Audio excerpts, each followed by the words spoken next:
నమస్తే అండి. ఇప్పుడు ఈరోజు మన వీడియోలో అసలు మన గుండెని పదిలంగా ఉంచుకోవడానికి మనం ఏమి తినచ్చు, ఏమి తినకూడదు. సో ముందు ఏం తినచ్చు అనే దానికంటే ముందు ఏం తినకూడదు అనే దాని గురించే మన సబ్స్క్రైబర్స్కి, మన వ్యూవర్స్కి నేను కొద్దిగా ఎడ్యుకేట్ చేయదలుచుకున్నానండి. ఫస్ట్ అండ్ ఫార్మోస్ట్ థింగ్ ఏంటంటే ఏమి తినకూడదు అంటే జనరల్గా మనం రెగ్యులర్గా తినేదే మన వైట్ రైస్, దాంతోపాటు కార్బోహైడ్రేట్స్ అంటేనే వైట్ రైస్లో ఉండే మనకి కార్బోహైడ్రేట్స్ ఏవైతే ఉంటాయో, ఎప్పుడైతే కార్బోహైడ్రేట్ ఫుడ్ అనేది స్వీట్స్ కానీ, లేదంటే ప్రాసెస్డ్ ఫుడ్స్ కానీ, జంక్ ఫుడ్స్ కానీ, లేదంటే ఎక్కువ ప్రిజర్వేటివ్ ఫుడ్స్ కానీ, మనం రెగ్యులర్గా వాడే ఈ ఆయిల్స్ కానీ, సో ఇవన్నీ ఏంటంటే మన గుండె రక్తనాళాలకి హాని చేసేవి.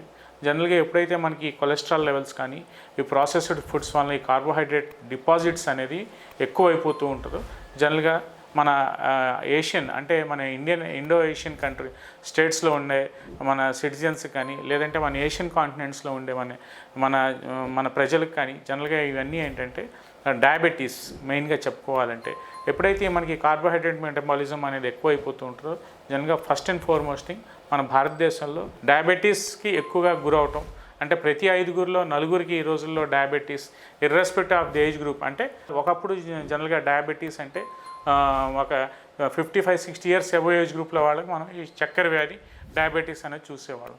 కానీ ఇప్పుడు ఈ రోజుల్లో మనకి ఈ ఎక్సెస్ ఆఫ్ కార్బోహైడ్రేట్స్ ఫుడ్స్ వలన కానీ, లేదంటే మనకుండే స్ట్రెస్ లైఫ్ స్టైల్ అంటే స్ట్రెస్ వలన కానీ, లేదంటే మన ఆలోచన విధానం వల్ల కానీ, లేదంటే మనకి ఒక proper exercise, proper dietary management అనేది లేకపోవటం వల్ల కానీ, ఇందాక నేను చెప్పినట్టు ఈ కార్బోహైడ్రేట్ ఫుడ్స్ ఎక్కువ తినటం వల్ల కానీ చిన్నపిల్లల్లో కూడా ఈ డయాబెటీస్ అనేది చాలా ఎక్కువగా ఈ రోజుల్లో మనకి జువెనైల్ డయాబెటీస్, లేదంటే 19-20 ఇయర్స్లో టీన్స్లో కూడా మనకి బిలో 20 ఇయర్స్ పిల్లల్లో కూడా ఈ షుగర్ డయాబెటీస్ ప్రాబ్లంకి ఎక్కువగా గురవటం మన దగ్గర రావటం అనేది జనరల్గా మనం చూస్తూ ఉన్నామండి.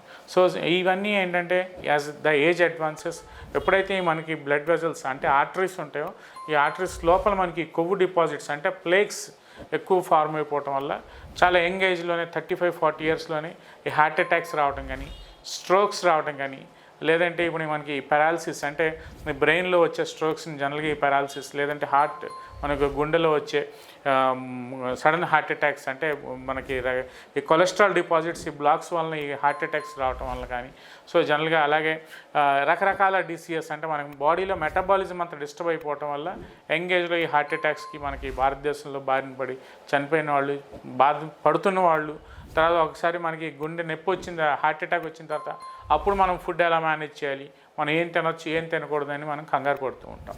సో అది వాటిని మనం ఎంగేజ్లో వాటిని బారిన పడకుండా, అట్లాంటి సీరియస్ డిసీజెస్ని బారిన పడకుండా మనం ముందు నుంచే మనం కొద్దిగా హెల్త్ అవేర్నెస్గా మనం చేసుకుంటే ఈ కార్బోహైడ్రేట్ ఫుడ్స్ని అవాయిడ్ చేసుకుంటూ, అంటే ఫస్ట్ అండ్ ఫార్మోస్ట్ ఈ కార్బోహైడ్రేట్ ఫుడ్ని మనం అవాయిడ్ చేయలేకపోయినా ముందు తీసుకునే క్వాంటిటీలో తగ్గించి తీసుకోవటం. మిల్లెట్స్ అంటూ ఉంటారు, మిల్లెట్స్లో కూడా పాలిష్డ్ మిల్లెట్స్ అని తింటున్నారు. సో వాటిలో కూడా ఏమీ మనకి ఉపయోగం ఏమీ ఉండదండి. దాంతోపాటు అయోడిన్ సాల్ట్, అయోడిన్ సాల్ట్ మనం రెగ్యులర్గా వాడే సాల్ట్స్, ఏదైనా సాల్ట్ కొంతమంది పేషెంట్స్ అడుగుతూ ఉంటారు, ఉప్పు ఏది వాడొచ్చండి, అయోడైజ్డ్ సాల్ట్ వాడుతూ ఉంటాము. సో అని జనరల్గా రాక్ సాల్ట్ ఎక్కువగా మనకి ఇళ్లలో వాడుతూ ఉంటాం హౌస్ హోల్డ్గా. సో జనరల్గా ఈ రాక్ సాల్ట్ వాడచ్చు, అయోడైజ్డ్ సాల్ట్ వాడచ్చు, ఏదైనా సాల్టేనండి. ఈ సాల్ట్ ఎక్కువగా మనం తీసుకోవటం వల్ల కూడా జనరల్గా అధిక రక్తపోటు, హైపర్ టెన్షన్, ఈ లాంగ్ అన్కంట్రోల్డ్ హైపర్ టెన్షన్ కానీ, ఈ ఎక్కువ వయసు పెరుగుతుంది అన్కంట్రోల్డ్ హైపర్ టెన్షన్ పేషెంట్స్లో కానీ, లేదంటే ఈ బీపీతో అంటే ఈ రక్తపోటుతో బాధపడే పేషెంట్స్కి జనరల్గా గుండె సమస్యలు వచ్చే ఆస్కారం ఎక్కువగా ఉంటుందండి. అందుకని ఉప్పు కూడా చాలా నిమిత్త పాత్రలో చాలా వీలైతే మొత్తం కట్ డౌన్ చేయడం కూడా ఒక ఈ హార్ట్ అటాక్స్ని, గుండె సమస్యలను బాధపడకుండా వాటిని కూడా మనం తగ్గించుకోవచ్చండి. తగ్గించుకోవాల్సిన అవసరం, ఈ సాల్ట్ వాడకం కూడా, ఉప్పు వాడకం కూడా తగ్గించుకోవాల్సిన అవసరం ఎంతైనా ఉందండి. మూడోది వచ్చేప్పటికి ఆల్కహాల్. జనరల్గా కొంతమంది ఆల్కహాలిక్స్ అంటే కొంతమంది రెగ్యులర్గా ఆల్కహాల్ తీసుకునే అలవాటు ఉంటుంది.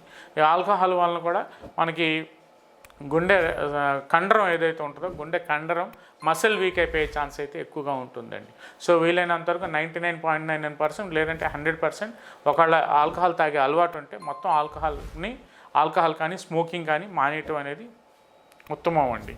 ఫోర్త్ వచ్చి మనకు రెగ్యులర్గా ఎక్కువసేపు మన ఇండియన్స్లో మనం చూసుకుంటూ ఉంటే, లేదంటే మన ఏషియన్ కాంటినెంట్స్లో మనం చూస్తూ ఉంటే ఇప్పుడు ఈ రోజుల్లో ఈ నెట్ ప్రపంచం కానీ సోషల్ మీడియాకి ఎక్కువ ఎడిక్ట్ అయిపోవటం, లేదంటే ఆన్లైన్ జాబ్స్లో ఎక్కువసేపు గంటలు తరబడి కూర్చోవటం, ఒక గంట కూర్చుంటే కనీసం ఒక 10 మినిట్స్ 5 మినిట్స్ కూడా లేకుండా, అలాగే వాష్రూమ్కి కూడా వెళ్ళకుండా అలాగే అవర్స్ టుగెదర్ ఆన్లైన్లో కూర్చొని జాబ్స్ చేసే సాఫ్ట్వేర్ పీపుల్లో మనం ఎక్కువగా ఈ రోజుల్లో హార్ట్ అటాక్స్ అనేవి ఎక్కువగా చూస్తున్నామండి. ఎందుకు అంటే మెయిన్గా obesity is the main reason, ఓబకాయం.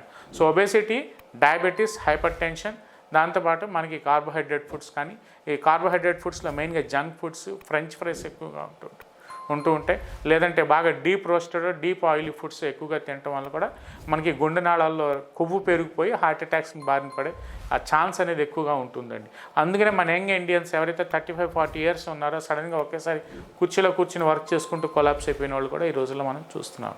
ఇంకొకటి మనం ఇట్లాంటివి మనకి జనరల్గా ఏదైనా స్ట్రెస్ఫుల్ న్యూస్ కానీ, లేదంటే కొంతమంది కొన్ని ఎప్పుడు అదే ఒక రకమైన స్ట్రెస్సీ ఎన్విరాన్మెంట్లో ఉంటారు, ఏదో ఇర్రిలెవెంట్గా మాట్లాడుతూ ఉంటారు, అంతా నెగిటివ్ షేడ్స్తో మాట్లాడుతూ ఉంటారు. సో దయచేసి ఇట్లాంటి వాళ్ళతో దూరంగా ఉండండి. సో మనకు ఆ కంటిన్యూస్గా ఆ నెగిటివ్ ఇంపాక్ట్ అనేది తీసుకోవటం వల్ల రకరకాల డిప్రెషన్స్ మనకు వస్తూ ఉంటాయి.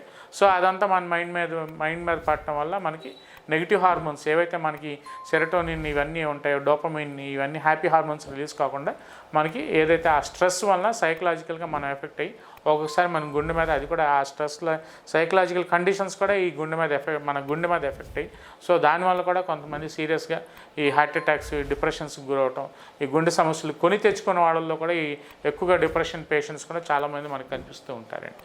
సో ఇట్లాంటి కండిషన్స్ని ఏంటంటే ఫస్ట్ అండ్ ఫార్మోస్ట్ థింగ్ మనం అవాయిడ్ చేయాల్సింది కార్బోహైడ్రేట్ ఫుడ్ తీసుకోవడం తగ్గించుకోవటం. ఇంకోటి నాన్ వెజ్ తినొచ్చా అని అడుగుతూ ఉంటారు. సో రెగ్యులర్గా నాన్ వెజ్ తినే వాళ్ళల్లో ఏంటంటే ఫ్యాట్ ఏదైతే మనకి బీఫ్ కానీ లేదంటే మటన్ కానీ తిన్న వాళ్ళలో కూడా గుండె సమస్యలను కొని తెచ్చుకునే ఒక ఆస్కారం అనేది ఎక్కువ ఉంది. ఎందుకంటే ఈ సాచురేటెడ్ ఫ్యాటీ యాసిడ్స్ కానీ, లేదంటే కొలెస్ట్రాల్స్ అంటే హెచ్డిఎల్ కొలెస్ట్రాల్స్ వాల్యూస్ పెరగటం కానీ, ట్రైగ్లిసరైడ్స్ వాల్యూ పెరగటం కానీ, లేదంటే కొంతమంది ఆయిల్ బాగా రోస్ట్ చేసుకుని డీప్ ఫ్రైడ్ తింటూ ఉంటారు. సో ఇట్లాంటి వాళ్ళల్లో కూడా తొందరగా బ్లాక్స్ వచ్చే ఛాన్స్ అయితే కనిపిస్తూ ఉంటుంది. అంటే కొలెస్ట్రాల్ మనకి ఎప్పుడైతే బ్లడ్లో కొలెస్ట్రాల్ పెరుగుతూ ఉంటుందో, కొవ్వు శాతం అనేది మనకు పెరుగుతుంటుందో రక్తనాళాలు పుడిగిపోయి గుండె సమస్యలు వచ్చే ఛాన్స్ అయితే 100% ఉంటూ ఉంటుందండి. సో జనరల్గా నాన్ వెజ్లో ఏ రకమైన మనం ఎక్కువ తీసుకోవచ్చు అంటే జనరల్గా ఫిష్ అనేది రెగ్యులర్గా తీసుకోవచ్చండి. సో ఎప్పుడో ఒక 10 డేస్కో లేదంటే 15 డేస్కో ఏదో పార్టీలో ఎప్పుడైనా కూర్చుని నాన్ వెజ్ తినటం అనే దానివల్ల అయితే ఏమీ కాదండి. సో రెగ్యులర్గా అదే కొంతమందికి నాన్ వెజ్ ఉంటుంది ఇళ్లలో, పొద్దున సాయంత్రం రెగ్యులర్గా నాన్ వెజ్ తీసుకుంటుంటారు. సో ఇట్లాంటి కండిషన్స్లో కూడా వీళ్ళు ఎంగేజెస్లోనే గుండె సమస్యలను కొని తెచ్చుకునే ఆస్కారం అనేది ఎక్కువగా ఉందని నేను చెప్తున్నానండి. సో దీంతోపాటు ఈ 5టిని మనం వీలైనంత వరకు కట్ డౌన్ చేసుకోగలిగితే మనకి మన గుండెని మనం 10లో చేసుకోవచ్చు. సో మన హార్ట్ ఫంక్షనింగ్ ఎప్పుడైతే బాగుంటుందో జనరల్గా ఆక్సిజన్ మనకి బ్లడ్ పంపింగ్ అంటే హార్ట్ పంపింగ్ ఎప్పుడైతే బాగుంటుందో జనరల్గా పంపింగ్ అంటే బ్లడ్ సర్క్యులేషన్ అనేది మనకి ఈ బ్రెయిన్కి ఆక్సిజన్ అందటం కానీ, లేదంటే మన బ్లడ్లో వైటల్ ఆర్గన్స్ ఏవైతే ఉంటాయో వాటికి రక్త సరఫరా అంటే బ్లడ్ సర్క్యులేషన్ అనేది ప్రాపర్గా జరగటం, మన హెల్దీ వెల్బీయింగ్ అనేది ఉండటం. సో ఇవన్నీ మనం వీలైనంతవరకు ఈ 5 షేడ్స్ అనేవి మనం కట్ డౌన్ చేసుకుని మనం ప్రాపర్గా రెగ్యులర్గా ఒక 15 to 20 మినిట్స్ లేదంటే మ్యాక్స్ ఒక 30 మినిట్స్ రెగ్యులర్గా పొద్దున పూట వాక్ చేయడం కానీ, లేదంటే ప్లెజెంట్గా ఒక 15 to 20 మినిట్స్ మనకి ఇష్టమైన మ్యూజిక్ పెట్టుకుని రెగ్యులర్గా మెడిటేషన్ చేసుకోవటం కానీ, మన ఇష్టమైన వాళ్ళతో మనం కాసేపు కూర్చుని రెగ్యులర్గా ఒక అరగంట గంట చిట్ చాట్ చేయడం కానీ, వీలైనంతవరకు నెగిటివ్ షేడ్స్ కానీ, నెగిటివ్ న్యూస్ కానీ, లేదంటే కొంతమందికి రెగ్యులర్గా డిప్రెషన్ మాటలే చెప్తూ ఉంటారు, వాళ్ళని దూరం పెట్టేయటం వల్ల కానీ, లేదంటే మనం తీసుకునే ఫుడ్ హ్యాబిట్స్లో రెగ్యులర్గా ఇప్పుడు నేను ఏవైతే ఇందాక ఈ 5 చెప్పానో వాటిని కొద్దిగా దూరంగా పెట్టి మన గుండెకి మన హెల్త్కి మనకి ఏవైతే మనం తీసుకుంటే మనం ఆరోగ్యంగా ఉంటాం వాటిని అంటే జనరల్గా వాల్నట్స్ కానీ, డ్రై ఫ్రూట్స్ కానీ, ఆల్మండ్స్ కానీ, పిస్తా బాదం కానీ, ఉప్పు కన్జంప్షన్ అనేది తగ్గించడం వల్ల కానీ, వాటర్ కన్జంప్షన్ అనేది ఎక్కువగా తీసుకోవడం కానీ, మన మైండ్ని మనం ప్రశాంతంగా ఉంచుకుని ఇవన్నీ ఆహార నియమాలు కూడా వీలైనంత వరకు మనం మార్చుకుని రెగ్యులర్గా మన హెల్దీ లైఫ్ స్టైల్ మనం పెట్టుకుంటే వీలైనంత వరకు మన గుండెని మనం కాపాడుకోవచ్చు, మన గుండెని మనం పదిలంగా ఉంచుకోవచ్చు అని నేను ఈ వీడియో ద్వారా మన సబ్స్క్రైబర్స్ నేను చెప్పదలుచుకున్నాను.